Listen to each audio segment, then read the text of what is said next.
No niin, Domination on tällä kertaa jäähallissa ja mulla on vieressäni Alex Cannibal Corpse -yhtyeestä, joka esiintyy tänään täällä muun muassa Children of Bodomin kanssa. Right, let's start.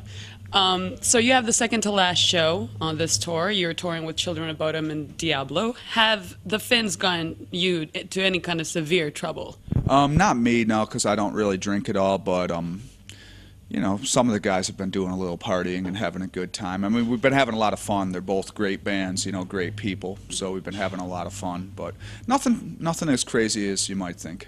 Yeah, because usually I've interviewed a lot of people, and they always seem to have a very strong opinion about the partying that goes on, at least with Children of Bodom, if no one else. Well, yeah, both of these bands seem to party quite a bit, but that's good, you know. I mean, I think it's okay to do whatever you want as long as it doesn't affect your performance, and both bands are playing amazing every night, so why not party then? Why not? Exactly.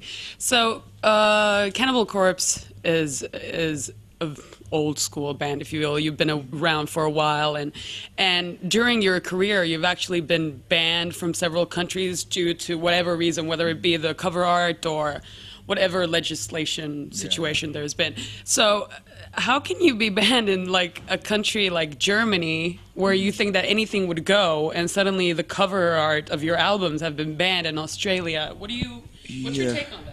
Well, I mean, of course you'd expect us to be banned in a country like, you know, Iran or something where they have really strict religious rules and things like that. But yeah, being banned in a country that's known to be quite liberal in recent times like Germany or Australia, that's a little weird.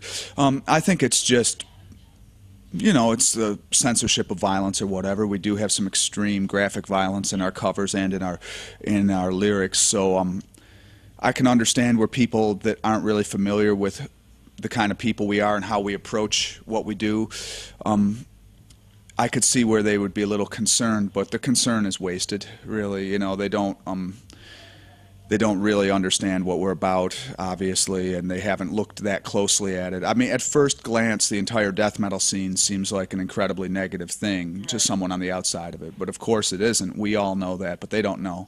So the people that are doing the censoring are people that are really clueless to the actual death metal scene and what it's really about. Right. Is there anything that you would want to ban? Like anything? What would you ban? What annoys you enough for you to be like, this is not happening? Well, I wouldn't want to ban anything, I guess, other than the obvious stuff. But if I could just, I remember somebody else asked me in an earlier interview, if you could ban something for a day, what would it be? And I said, how about that really bad dance music that you hear everywhere you go? You know, I go to, you know, McDonald's and I hear bad dance music, but they don't have to hear death metal. You know, so I have to listen to music I don't like all day long, every place I go, every store you walk into, you know, but nobody has to listen to the kind of music that we like. It would be nice to switch it around for a day. Yeah. You know, make everybody walks into McDonald's and death metal and grindcore and stuff like that is playing, you know, so maybe we could swap it out for a day or two. I suggest we push that forward. Yeah. We'll definitely try to. What's been the latest movie to inspire music or lyrics? You know, we've always tried to keep our, even though we watch a lot of horror movies and things like that, the guys in the band, you know, and a lot of regular movies too, we try not to have any direct influence with that stuff, you know, from that stuff to what we write. We try and keep what we write being something that's coming from our own imagination. Right. But I'm sure, you know, having said that, I'm sure that the movies we watch do influence us to some degree.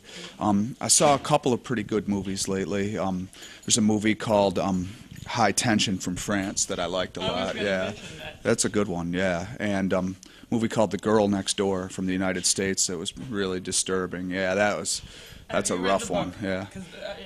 The book is really good. No, I haven't read the book.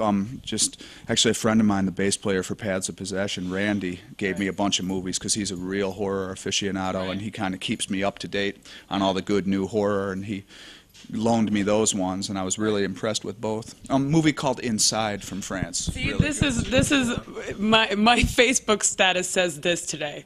I just watched Inside to get in the mood for Cannibal Corpse. Cool. I watched Inside today because of this. Yeah, people are crazy about that movie. Great. Yeah, it is. That's a really good one. So Yeah. lots of good stuff from France lately, which is cool. Awesome. So what's been influencing now the new album that was just released?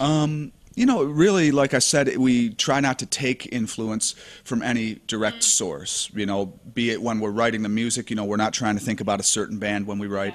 And when we're writing the lyrics, we're not thinking about a certain movie or a certain book or anything. We're trying to use our own imaginations. The general theme of the band is lyrically, it's violent death. And then musically, it's just violent death metal, you know, like really.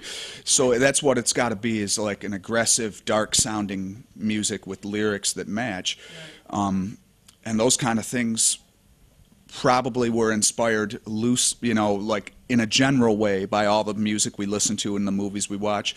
But in a more specific way, no, we're not inspired by any of those things. We try and just think of our own ideas. But do you ever really have your own ideas? It's hard to say, because you're going to be inspired by things around you. Either that, or someone could have invented death metal 500 years ago. Right. You know, like everybody's inspired by by something that came before them. That's why music kind of builds up after time. And same thing with horror movies, really. I think that you wouldn't have found a modern horror movie. Effects aside, you wouldn't have found a story like one of the Saw movies or something like that had it not been for horror movies that came before it. Everything's inspired by everything else to some degree. No matter how original it is, it's still somehow borrowing from something that came before it. Have you ever thought? Well, I know that George is a big fan of World of Warcraft and possibly even Death Clock. I'm thinking most of you probably like the cartoon Death Clock. So have you ever thought about dabbling in that kind of a media, more like for games or animation? I know Michael Ament for Carcass did a guest voice thing. Yeah. George actually did a guest voice for Death Clock, and apparently in World of Warcraft, they, without even telling him, they named a character after him that's an NPC character in the game. I don't know much about the game, honestly, though. That's something you'd have to talk to George about, and he could tell you all about it, I'm sure. But yeah, Death Clock, they've actually, you know, on the Metalocalypse show, the guys, Brendan and Tommy, have actually gotten George in on doing a few guest vocals. So yeah, we're totally interested in doing things like that. It's really whether or not anybody wants to approach us about it, because that's what you need, is for someone to actually ask you to do those things first. We can't really make those things happen on our own, but we've been fortunate enough to have a couple of cool things like that happen recently. Right. So the tour is almost over. What do you usually do when a tour ends? You know, I want to go home and hang out with my wife and my dogs. You know, that's the first thing all of us want to do, is go home to the, you know, people and things that we love, you know what I mean? So that's the first thing.